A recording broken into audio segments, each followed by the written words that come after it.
When it comes to vaccines, we often hear one phrase repeated again and again: the science is settled. But sometimes we need to ask, which science and for whom? Hello there, I am Dr. K. Paul Stoller, and this video explains the safety issue of using aluminum in vaccines.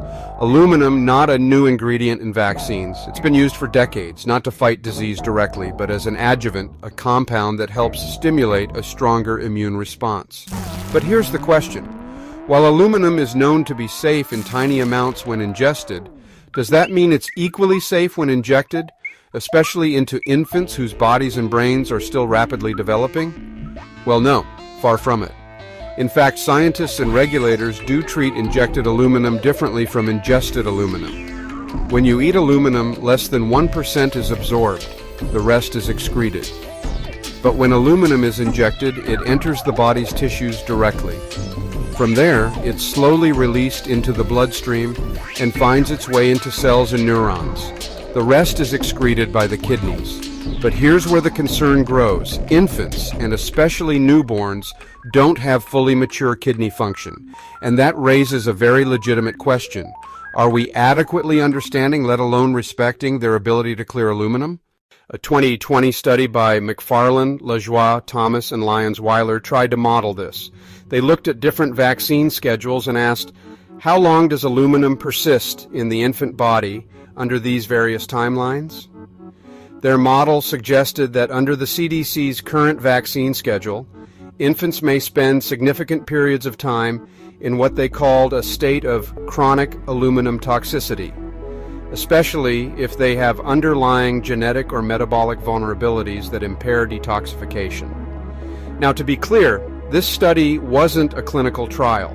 It was a theoretical model based on prior clearance assumptions.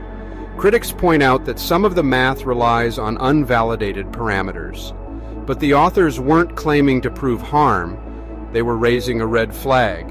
They were saying, this might be worth a closer look. And that's where the precautionary principle comes in. It's a simple idea. When we don't fully understand a risk, especially to a vulnerable population, we should err on the side of caution. In this case, that might mean reevaluating whether aluminum adjuvanted vaccines should be used in the first weeks of life, when kidneys are still immature, and genetic factors may make detoxification more difficult for some babies than others. But instead, what we often hear is, there's no evidence of harm. And that may be technically true.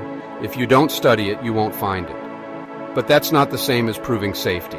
That's just absence of data, not proof of no effect.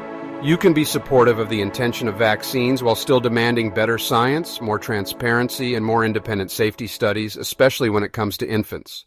What might caution look like? It could mean delaying aluminum-containing vaccines in preterm infants.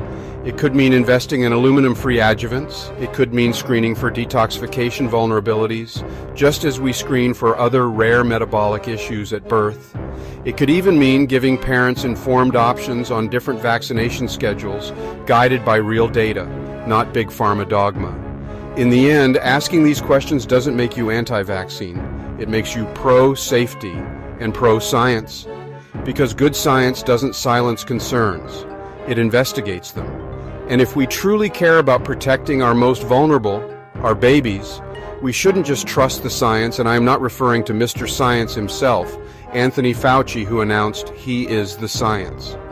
The 1986 Vaccine Act required the CDC to report to Congress every 2 years about what advances they were making in evaluating safety issues. They never submitted one report. The 1986 Vaccine Act removed the evaluation of safety from pharma and placed it solely with the U.S. government, but no legitimate safety studies have ever been authorized and none were done.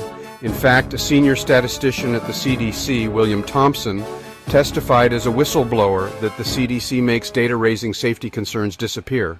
So given there are safety concerns regarding aluminum, a known toxin, and evidence of obfuscation, if not prevarication, from agencies mandated to evaluate safety, the precautionary principle demands a moratorium on the use of aluminum in vaccines.